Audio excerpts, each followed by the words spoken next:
Hello everyone, मान लीजिए आप अपने शहर में एक मिठाई की दुकान खोलते हो और उस मिठाई को आप 100 रुपये में बेचते हो। वहीं दूसरी तरफ एक बाहर की दुकान आपके शहर में लगती है और वो 80 रुपये में बेचती है।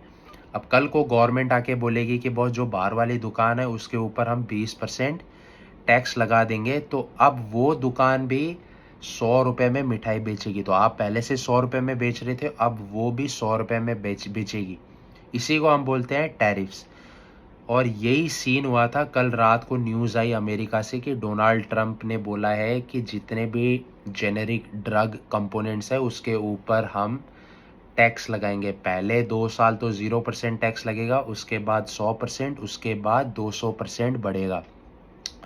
अब इंडिया जैसी कंट्री जो कि पूरे वर्ल्ड वाइड में एक्सपोर्ट करती है जेनेरिक ड्रग्स, और America one of the country है जो इंडिया से इंपोर्ट करती है, क्योंकि 90% of the generic drugs which America uses comes from India. और जब इंडिया एक्सपोर्ट करता है तो अब क्या होगा, टैक्सेस लगने के बाद उनकी लैंडेड कॉस्ट अमेरिका में बढ़ जाएगी और कंपटीशन भी बढ़ेगा।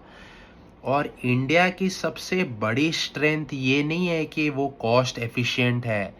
कॉस्ट एफिशिएंट तो है, लेकिन उसके साथ साथ वो मैन्युफैक्चरिंग कैपेबिलिटी और स्केलेबिलिटी भी इंडिया की सबसे बड़ी स्ट्रेंथ है, खासकर फार्मा इंडस्ट्री की बात करें तो डोनाल्ड ट्रंप यही चाहते हैं कि ज़्यादा से ज़्यादा कंपनीज अमेरिका में आके यहाँ पे अपने मैन्युफैक्चरिंग प्लांट बिठाए, ना कि बाकी लोगों से इंपोर्ट करे। But I think it's gonna be a tough situation for America, क्योंकि शायद बहुत मुश्किल है।